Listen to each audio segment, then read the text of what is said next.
Nama saya Cynthia Caroline. Saya selama S1 saya ambil sistem komputer di Universitas Sriwijaya.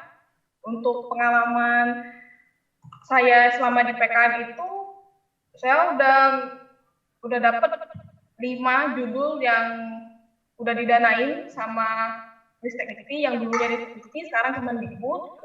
Yang antaranya 2 itu PKM Karsa Cipta, satunya itu 3 PKM Karsa Cipta, satunya PKM Penerapan Teknologi, dan satunya lagi PKM Gagasan Tertulis. Jadi seharusnya sih dijelasin dulu untuk kayak skemanya ini, harusnya dijelasin dulu sih skema kayak gini, tapi saya jelasin singkat aja nih, nanti dari Kak Hedinya nanti jelasin ke kalian semua mengenai rincinya itu gimana gitu ya, tapi saya jelasin aja secara singkat ya. Jadi sekarang ini PKM 2021 ini ada perubahan lagi, jadi penelitian eksakta sama PSH itu ternyata dicampur sekarang. Jadi dia tuh di dalam satu skema yaitu namanya PKM RE atau PKM RSH. Nggak salah itu namanya PKM riset. Jadi dia lebih fokusnya ke riset yang sejenis kayak kamu lebih ke arah natural science ya, kayak misalnya kayak farmasi gitu atau dokter gitu, arahnya lebih ke sini. Tapi kalau misalnya bidang kita itu lebih ke PKM KC, Karsa Cipta, yang dimana kita tuh membuat sesuatu hal yang baru, namun kita itu modifikasi gitu. Kalau misalnya barang itu udah pernah ada, penelitiannya udah pernah ada, kita modifikasi atau kita menambah di dalam suatu penelitian itu atau membuat suatu hal yang benar-benar baru gitu. Dan yang kedua yaitu PKM kewirausahaan, itu cocok banget bagi kalian yang suka untuk ke area bisnis, seperti kayak sistem informasi ini kan jurusannya kan lebih kayak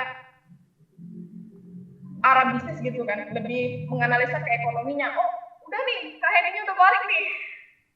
Nggak apa, lanjut Kak. Aku udah Kak aja, nggak apa, lanjut. Sorry banget ya, black screen laptopnya tadi. Lanjut Kak. Soalnya loncat soalnya ini. Nggak apa. Nggak apa. Nggak apa, lanjut ya Kak. Oh, nggak apa ya, oke. Kalau bidang kita juga itu PKM penerapan iptek. Jadi sekarang ini namanya penerapan iptek. Dulu namanya penerapan teknologi, tapi sekarang udah diubah gitu. Sama PKM Gagasan Tertulis juga punya kita. Sama apa lagi ya? Kayaknya itu aja sih kayaknya. Jadi pengabdian juga ini udah dicampur. Jadi kalau misalnya PKMP sama PSH ini dicampur, ini PKM PI sama PKM PM sama PKM PI ini digabung jadinya. Jadi kalau penerapan teknologi ini sasarannya mitranya itu ada profit. Jadi ada keuntungan di dalam organisasi itu. Tapi kalau misalnya pengabdian masyarakat, itu dia non-profit. Jadi organisasi atau sekelompok orang yang memang nggak ada ngasihnya profit sama sekali gitu. Itu singkatnya aja ya, nanti untuk further information-nya itu bisa kalian lihat nanti, Kak Hedi kan nanti nyampein itu. Nah, nanti kalian bisa lihat juga ya. Langsung aja nih. Kita share. Oke, kita bener-bener lihat contohnya banget gitu.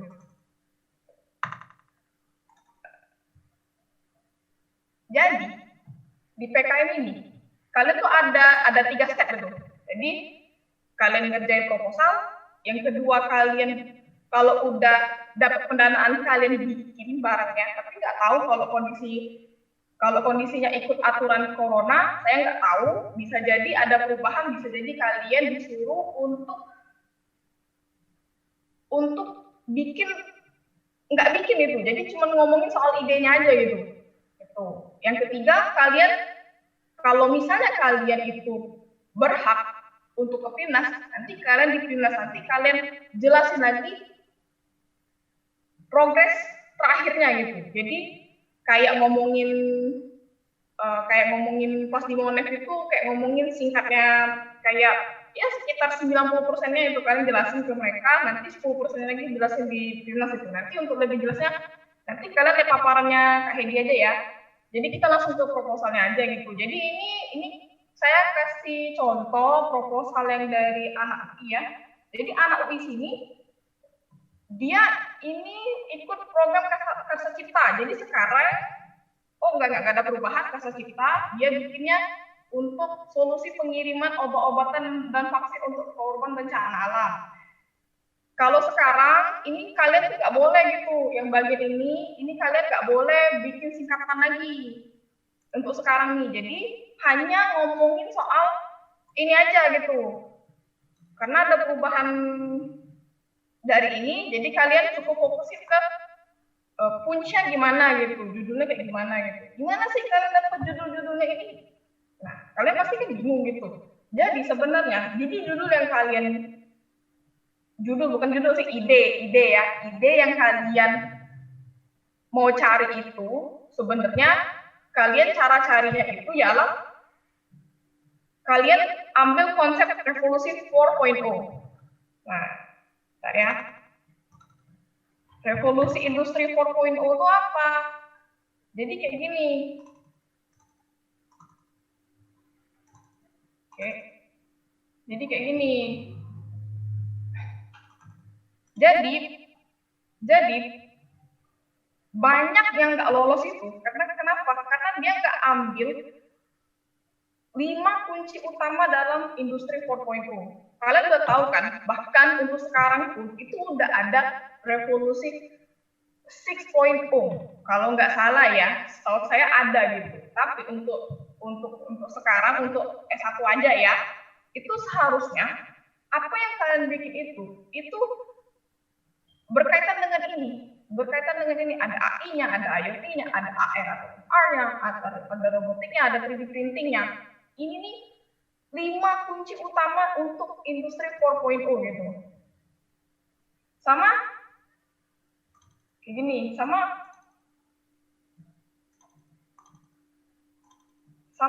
kayak ini, sama kayaknya yang ini, kayak yang judul anak ini, dia solusi pengiriman obat dan vaksin untuk korban bencana alam.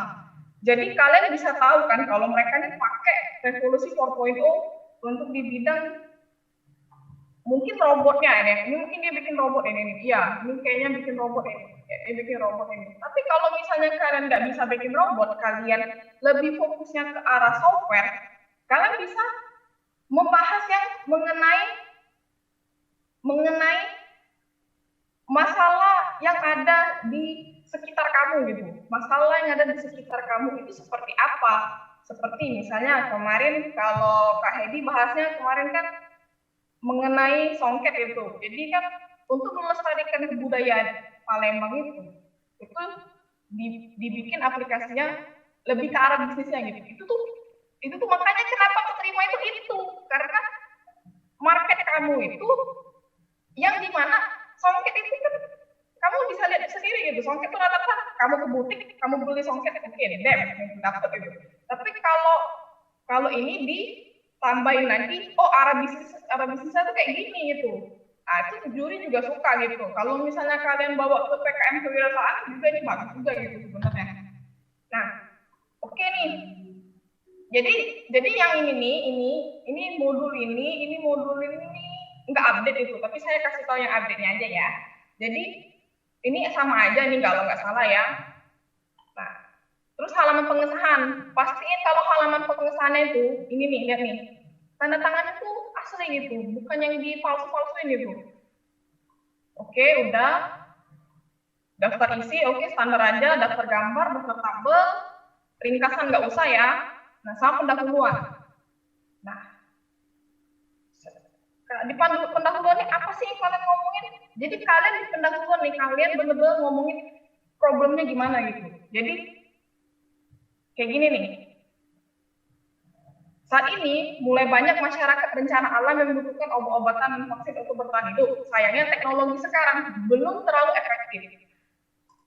Ini, jadi kalian tuh langsung ngomong ke masalahnya aja gitu. Atau misalnya di Indonesia saat ini ada 46 juta penderita penyakit Alzheimer misalnya gitu. Atau misalnya jadi skup masalahnya itu kalian bisa ceritain, oh jadi selama ini kalau orang ada masyarakat kena bencana alam butuh obat-obatan, tapi teknologinya itu nggak diimplement untuk mempercepat pengiriman obat-obatan dan vaksin itu untuk bertahan hidup selama dalam kondisi bencana alam kayak itu kan. Nah, atau kalian juga bisa ceritain buktinya gitu. Jadi memang ada 46 juta penderita Alzheimer tapi nggak pernah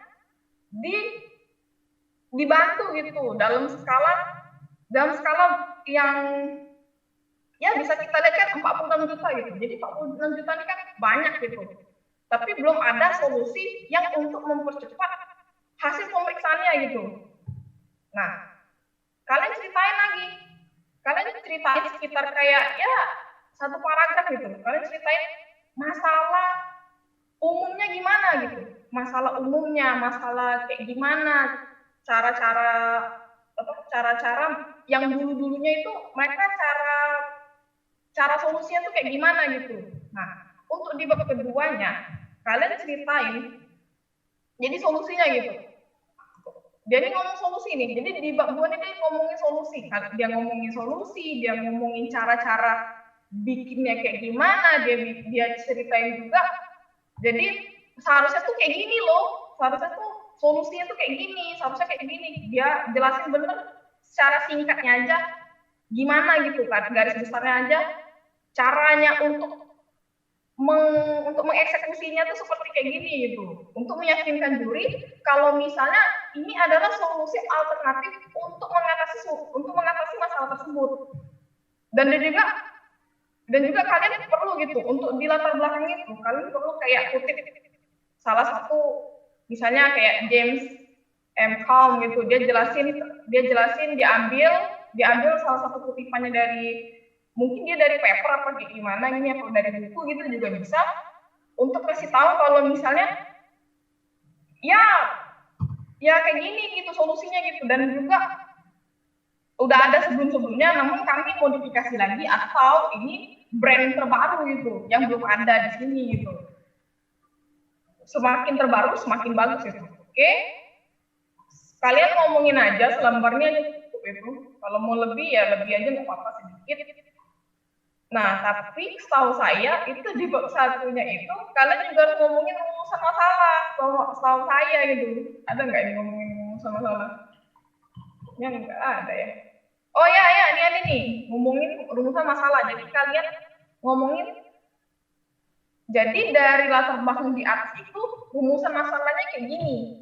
Yang pertama bagaimana cara memproduksinya dan lain-lainnya. Jadi kalian ngomongin untuk rumusan masalahnya itu setahu saya ini boleh pertanyaan, boleh juga bentuknya paragraf gitu. Nggak usah ikutin kayak gini juga nggak apa-apa gitu. Sebenarnya konteksnya itu untuk lihat bagaimana kalian meyakinkan juri sih sebenarnya gitu. Oke ya.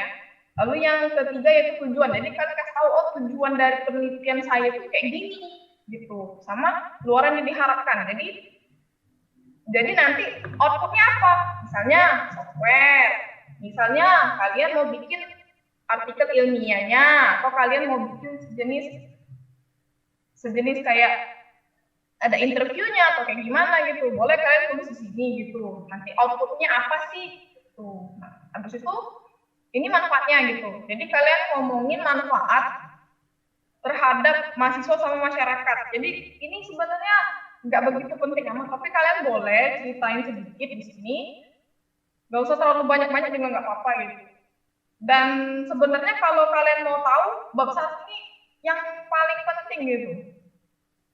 Bab 1 paling penting karena kenapa? Dia di sini untuk meyakinkan juri seberapa baiknya penelitian kalian gitu. Jadi untuk selanjutnya itu pinjam pustaka. Jadi pinjam pustaka di sini kalian ngomongin apa? Kalian ngomongin mengenai gambaran umumnya. Jadi kan kalau misalnya kalian penelitiannya ada membahas kayak komponen kayak gini. Kalian ngomongin komponen kayak gini, kalian ngomongin umumnya, terus penelitian sebelumnya dulu kayak gimana. Dan juga yang lain-lainnya yang terkait sama penelitian kalian. penelitian kalian. Kalau bab 2 sih sebenarnya penting, tapi enggak sepenting si bab 1 sama si bab 3. Karena kenapa? Dia sebenarnya cuma ngomongin gambar umum. Tapi kalian kalau misalnya nulis di bab 2 juga jangan main-main juga sih. Sebenarnya kayak misalnya kalian bener-bener ngomongin garis umumnya, tapi kalian bener-bener kasih, oh aku tuh udah lihat di buku ini, oh aku udah lihat di paper ini. Jadi kelihatan bahwa kalian itu udah pernah baca untuk mendukung penelitian kamu ini, gitu. Sedikit aja nggak apa-apa. Nah, untuk di bab 3-nya, ini kalian ngomongin metodenya. Jadi gimana sih kalian eksekusi penelitian itu? Jadi di bab 3 ini kalian ceritain semua. Gimana cara bikinnya, step by step-nya gimana, gitu. Mulai dari kalau software mungkin kamu ada rancangin dulu, ngerancangin segala macam lah pokoknya gitu. Kalau misalnya kalau kamu hardware, kamu kan perlu kayak beli rakit barangnya dulu, terus kamu rancangin alatnya, bikin desainnya, habis itu kamu kalau misalnya ada hardware, ada softwarenya, kalian juga bikin softwarenya. Jadi kalian jelasin itu softwarenya tuh kayak gimana rancangannya gitu, terus flow-nya gitu, apa alurnya. Jadi diagram alurnya tuh kayak gimana. Kalian harus jelasin banget di bab 3. Jelasin kalau misalnya ini loh metode yang aku pakai. Misalnya metode agile yang kamu pakai gitu. Untuk memaksimalkan bahwa penelitian kamu ini ada metodenya. Karena kenapa? Kalau ada metodenya itu menjadi nilai utama dalam proposal kamu itu untuk dapat didanai. Kalau misalnya kalian software, kalian jelasin aja. Jadi kayak step by step-nya gimana. Gak usah, ini sebenarnya di bab 3 juga gak apa-apa gitu. Tapi kalau misalnya di lampiran juga gak apa-apa. Tapi maksimalin kalau bisa di bab 3 saja semuanya gitu. Jadi gak usah ke arah, gak usah taruhin di lampiran-lampiran segala macam gitu. Karena sebenarnya juri juga kan menilai ribuan gitu. Ribuan. Jadi setahu saya dia menilai proposal itu kalau tahun kemarin aja nggak salah mungkin ada puluhan ribu, nggak salah 80 ribuan. Kalau nggak salah 80 ribuan proposal pasti banyak kan, dan dia juga pasti cuma nyarinya yang bener-bener the best of the best gitu.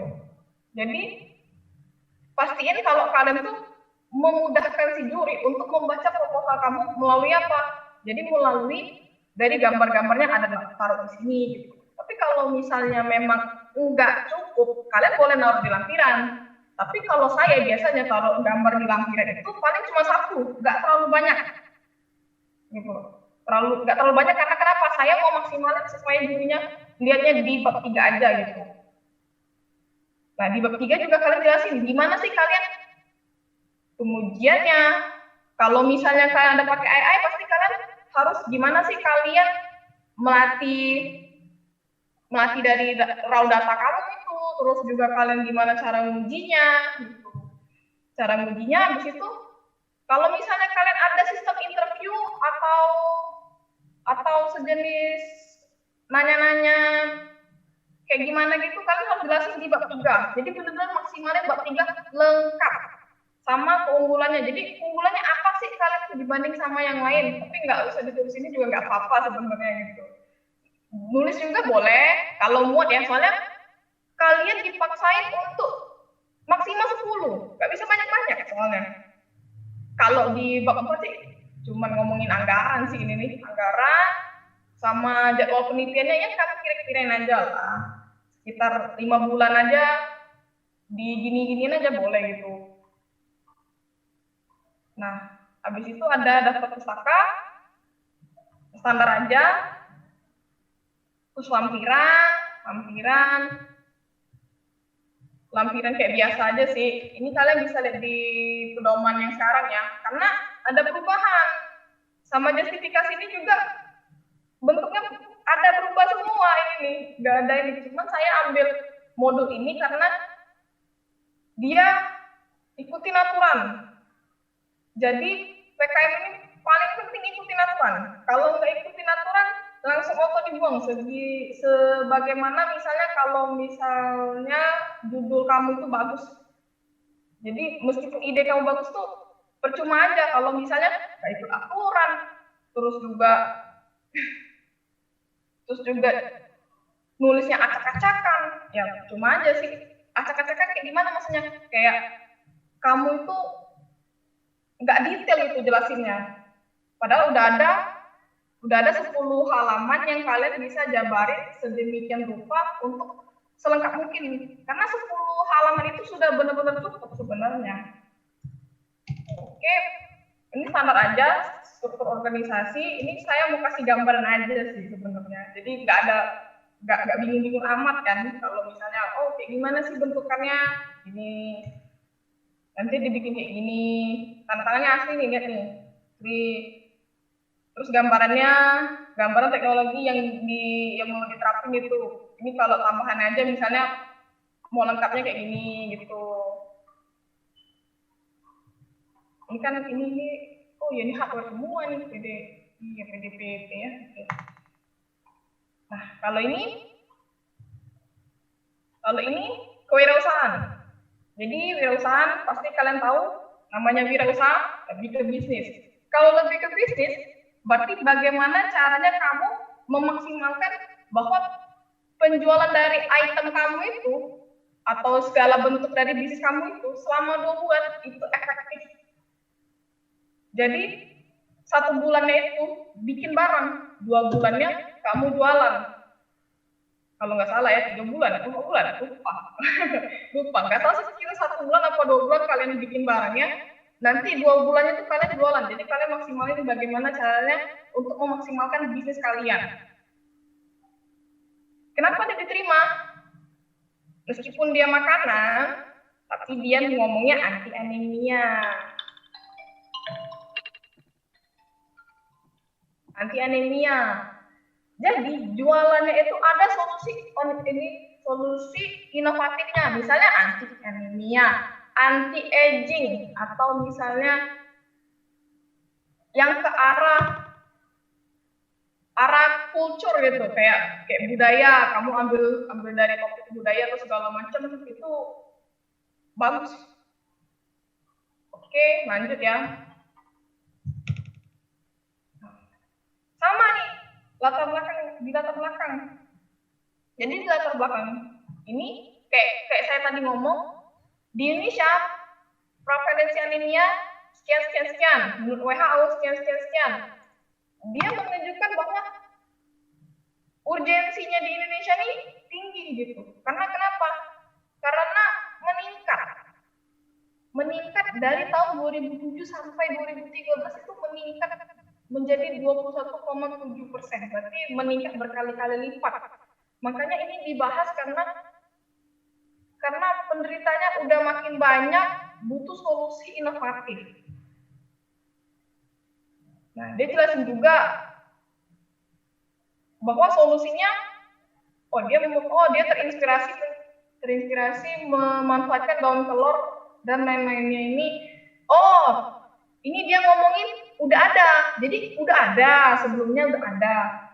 Makanya dia bawa karena juga kaya akan protein, selain itu buah-buahan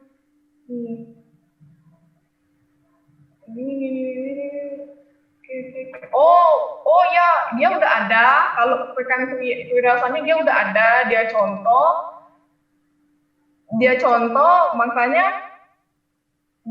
habis itu dia makanya dibikin Pandora ini. Jadi kan orang kan lebih suka kayak jajanannya unik gitu ya, jajanannya unik, makanya dia nawarin bahwa ya bentuknya dalam pancake aja gitu. Jadi udah ada, tapi kita bikinnya dalam bentuk pancake gitu. Dalam bentuk pancake, Makanya jadi Pandora. Kalau bikin pancake kan nggak lama, paling sebulan selesai. Paling sebulan selesai, jualin, distribusiin, ya udah gitu aja. Sama kayak gini, sama ya standar ya. Kayak tadi saya jelasin ya, standar aja. Bedanya apa sih? Bedanya kalau kewirausahaan ini, bedanya ini kalau di bab 2-nya itu dia gambarin umum rencana usahanya gimana. Nah, di sini kalian jelasin, jadi bener-bener kayak ke arah bisnis banget gitu, arah ke bisnis seperti gimana sih kalian distribusinya, terus segmentasi target pasarnya siapa, terus kompetitor kalian tuh siapa, terus analisis ekonominya. Jadi penting, analisis ekonomi ini sangat penting karena kalian harus tahu profit sama kerugiannya itu apa. Jadi harus benar-benar dijelasin gitu, jelasin biayanya berapa, biaya modal kerjanya kayak gimana, benar-benar jelasin analisis secara ekonominya gimana. Jadi bagaimana kalian bisa menemukan BEP. Jadi BEP ini kayak menghitung berapa yang kalian harus keluarin, investasinya keluarin berapa, terus kira-kira dari hasil modal ini kalian dapatnya berapa, terus jualnya berapa, harganya berapa, dan juga berapa kegagalan biayanya. Jadi berapa sih, mungkin anak informasi lebih ngerti mungkin ya, kalau saya sih nggak terlalu ngerti, cuman ngerti taunya dikit-dikit aja dari baca gitu. Pokoknya kayak kamu jelasin keuntungan kerugiannya, berapa modalnya, terus analisis kompetitornya siapa, terus analisis juga bagaimana cara kamu mendistribusikannya. Misalnya kayak kamu jualannya di online, kalian nitipin di mana? Misalnya, oh, jadi jualan kali ini kami nitipinnya di supermarket lokal, misalnya kayak mana? Kayak JM gitu. Kalian taruh di situ. Oh. Terus gimana sih kalian bisa balik modalnya? Jadi kalian jelasin balik modalnya kayak gimana. Soalnya kan kewirausahaan kan mendapatkan keuntungan sebesar-besar mungkin. Tapi kan harus dijelaskan dengan secara sistematis dan juga bagaimana caranya kalian itu ngomongin di proposal ini bahwa ya memang masuk di akal kalau misalnya aku jualan pancake ini nanti hasil keuntungannya emang segini dan masuk di akal, bukannya kayak ngomongin oke, aku 5.000, aku set 5.000 pasti orang semua beli. Karena kan kalau misalnya kalian pernah wirausaha sih, kalian kan pasti tahu gitu, nggak mungkin 5.000 kalian jual bisa jadi hari ini laku, bisa jadi enggak. Mana jualan pancake kan, bisa jadi kemungkinannya kalian jual pancake di saat hari itu bisa jadi nggak laku, pancake-nya rusak, kalian harus buang kan, atau enggak kalian pasti makan sendiri kan. Jadi pastiin masuk di akal ngomongannya gitu. Jadi kalau di saat nggak laku kayak gimana dan segala macamnya gitu, itu kalian jelasin di bab 2-nya kalau untuk wirausahaan ya. Nah, di bab 3-nya apa? Sama sih kayak ngomongin yang tadi, ngomongin persiapannya kayak gimana, terus kalian juga uji. Jadi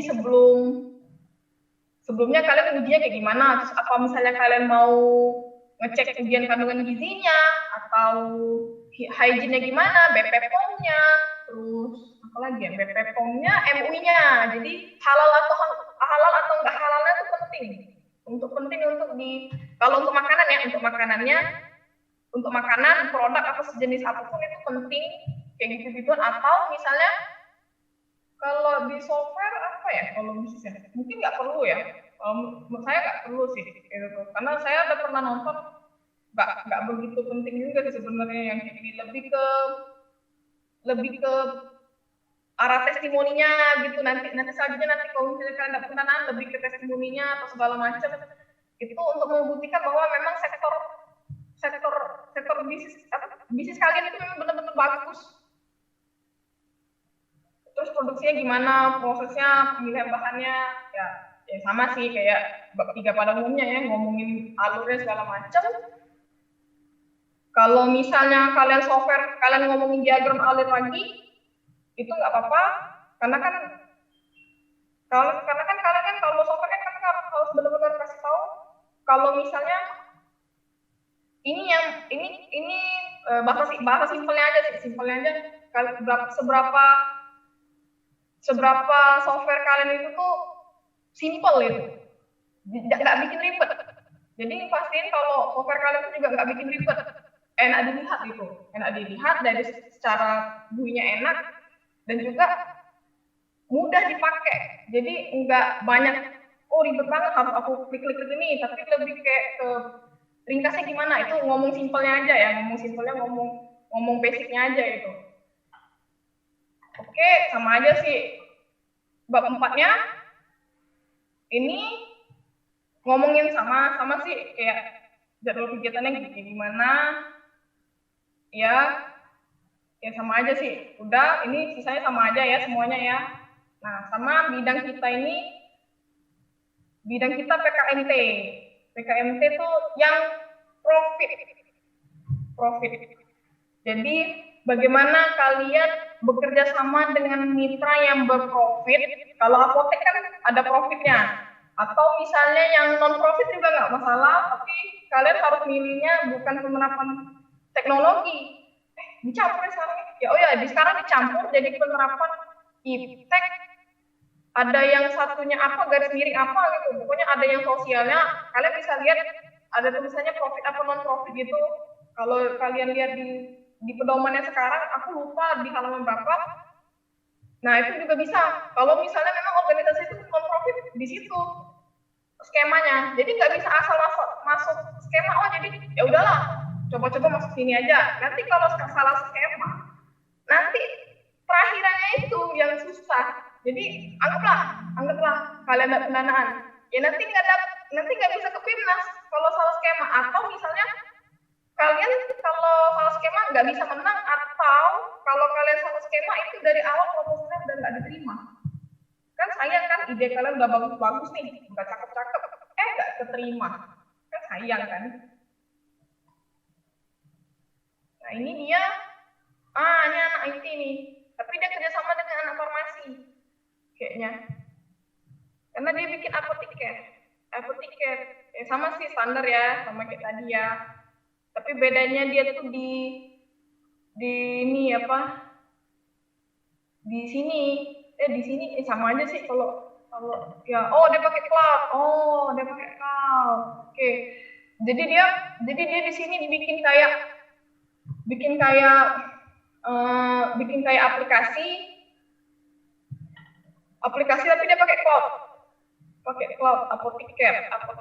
Coba ya kita lihat ini, kita lihat bentukannya. Dia persiapan, tahapan rancangan, implementasi, monitoring, oke, testing ke user, oke. Beda gimana ya, kok nggak tahu ya, harusnya dia kasih tahu sih gambarnya kayak gimana. Nggak ada ya. Dia cuma ngomongin teorinya aja. Tapi kalau zaman saya ya, kalau saya punya proposal itu saya bikinin gambaran software-nya kayak gimana, GUI-nya dulu aja kayak gimana, jadi biar enak gambarin kasih tahu ke jurinya, ya kayak gini lah, kira-kira aja. Kan kalau ada perubahan dari segi GUI-nya nggak masalah sebenarnya. Soalnya kemarin saya proposal sama pas Monet itu udah berbeda banget, GUI-nya udah beda, tapi sebenarnya apa yang menu-menu apa aja yang saya mau masukin itu sama persis dengan yang di proposal. Jadi dia di sini udah selesai ya? Udah habis ya waktunya? Udah jam berapa sih?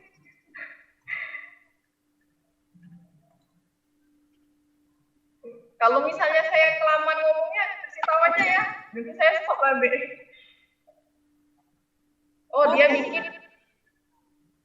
Dia di sini dia bikin.